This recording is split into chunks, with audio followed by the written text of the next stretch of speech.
Bengaluru has a wild side. No, it's not the pubs, parties, or the nightlife. We are talking literally wild leopards.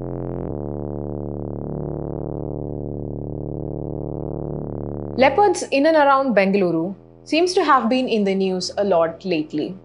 What brings a big cat into the big city? In the latest of several such incidents, a leopard was spotted in Electronic City, Bengaluru's IT hub. It took a week-long search for the forest officials to finally rescue the elusive beast.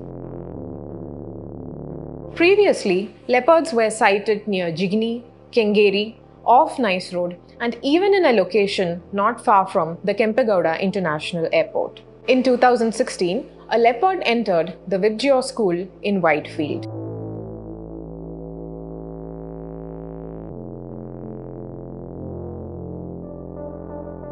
Last year, the efforts to capture a leopard found near Kudlu Gate resulted in its death. According to experts, there are about 35 leopards in the outskirts of Bengaluru and about 40 of them in the Bannerghatta National Park located right at the edge of the city. But Bengaluru's urban expansion has been quick, exponential and often mindless, engulfing the rocky outcrops and dry deciduous forests in its outskirts. Not only does this shrink the natural habitats of wildlife, but also hinders the movement and continuity between these habitats, especially for larger mammals. What brings the prowlers into the city? Let's listen to Sanjay Gubbi, wildlife biologist. What brings leopards to a city like Bengaluru? I don't think leopards come to Bangalore. We have gone to the leopard habitats. So Bangalore's urbanization is very well known. The city is expanding. The city after 2000s, I think, is on steroids basically. It's really expanding very largely. So Bangalore's uniqueness was that it's on the Deccan Plateau. So there's a lot of rocky outcrops, a lot of dry deciduous forests, a lot of scrub forests around the city. And as the city moves to the hinterlands, leopard habitats are getting gobbled up by the city. But leopards which have been there continue to survive. They are hardy species. They are able to adapt for various reasons. One is their body size, so they can survive on small mammals.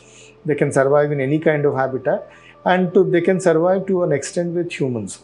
That's the reason why we tend to see that there are leopards in Bangalore city, but actually Bangalore city has gone into leopard habitats. So which areas around Bengaluru make for natural habitats of leopards? A classical example would be the Kanakpura Road, where even up to the Nice Road Junction, Kanakpura Road, Nice Road Junction, there's a lot of greenery and which is connected to Bannerghatta National Park.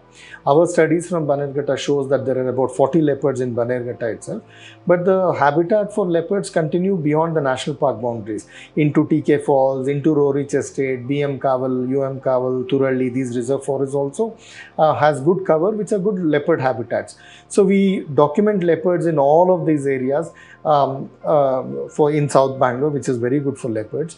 But moving towards West and North Bangalore, Hesarghatta, some parts of Kengeri also has good leopard habitat. In South Bangalore, also the area adjoining Bannerghatta National Park, and some small areas called Marenalli in the east of Bangalore also has small populations of leopards.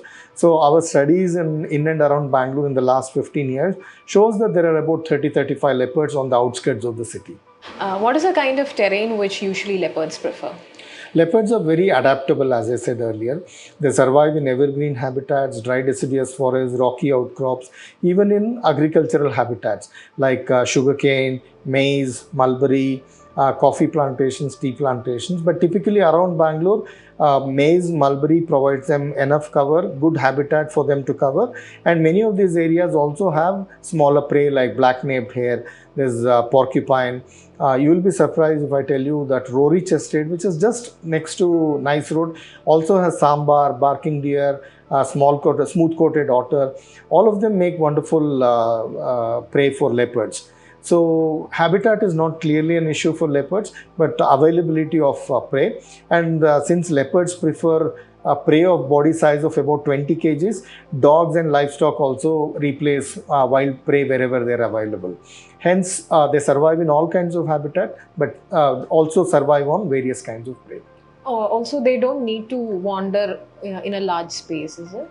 It depends. If they're in urban semi or on the outskirts of urban and semi areas, they perhaps have smaller territories. But my radio collaring studies shows that leopards also have large habitats when they are in very large natural habitats.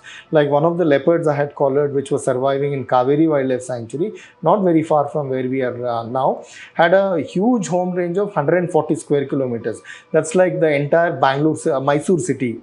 So it completely depends upon where they survive. I had a leopard near the Dodbalapur, which used to survive in a very small area of 6 square kilometers, which is about 6 square kilometers, about 600 hectares or about 1000 acres. So they can even survive in such small habitats, but they can also expand themselves into larger habitats. So are leopard sightings in Bengaluru new or stray incidents? No, they're not stray, nor are they accidental. It's just that perhaps we are seeing more leopards now. One reason is social media. So as soon as people get to know about presence of leopard or presence of leopard pug mark, they circulate it and it goes viral. Number one. Number two, technology has changed. Every house, every farmhouse in and around Bangalore or in other parts of Karnataka or in the country has CCTVs now. So leopards may have been walking in front of their houses for years and decades and years, but they may not have noticed. But now, since CCTVs are there, everybody gets to see leopards in front of their house, and they suddenly think leopard has appeared in front of their house.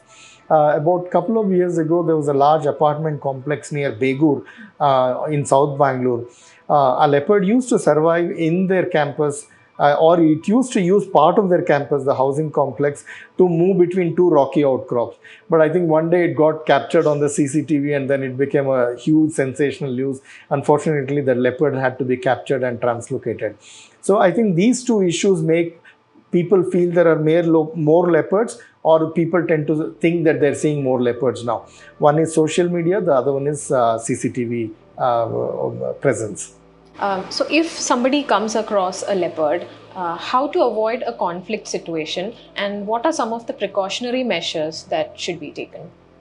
See, leopards are also very secretive and shy animals.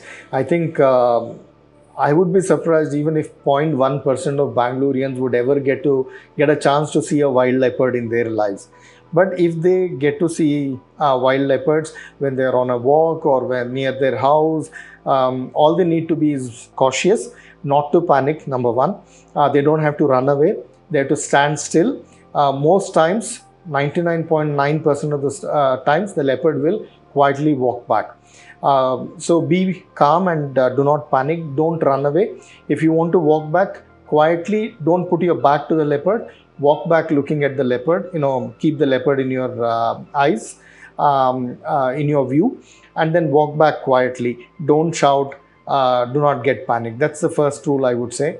Second rule is never circulate it on social media, because a lot of people panic just to know that there is a large cat around their place. Third thing is, if they really think it's important, they need to inform the forest authorities, and the forest authorities or people who know about leopards quite well, they will handle the situation rather than putting it on social media. Number four, we always need to understand that as the city is expanding, we are going to get more and more close to leopard habitats, and we need to see that people who are living on the outskirts of the city will have to coexist with leopards. Leopards are not just about safari animals. We can't just say that I will like leopards only when I go to safari in Nagarhole or in Bandipur. When leopards are at our doorstep, we need to learn to coexist. It's also the responsibility of every citizen to ensure that we coexist peacefully with this animal, not just the rural community of Karnataka or India who have to be coexisting with large mammals. I think it's a responsibility. Leopards are not going to go away until and unless we want really to wipe them out. They're going to survive on the outskirts of Bangalore. I think Bangaloreans and also many other cities in the country and many other cities across the world have learned to live with large mammals, and Bangaloreans should do that as well. And that's our strive. We have been trying to educate people how to coexist with leopards. Our data is there for the last 15 years. So Bangalore is not just a silicon city, it's also a city with so much of wildlife around it. No other city in this world has tigers, elephants, gaur, all large mammal right at its doorstep. I think we should be very proud of it. Experts also warn against spreading fake news, which causes panic and anxiety among people. Urban planning has often failed to consider wildlife while building its cities, planning its roads, or building other kinds of infrastructure. The result has been conflicts in which both human and animal lives were lost. With increased sightings of leopards in the city, the state government has been considering measures like Rapid Response Leopard Task Force for Bengaluru and similar task forces for every 3 districts with hilly and forest areas. In addition to these, can the government encourage more research and long-term programs that make coexistence easier? Can we expect more mindful urban planning and development in Bengaluru in the coming days? Let's wait and see. For more such stories and videos, subscribe to The Hindu.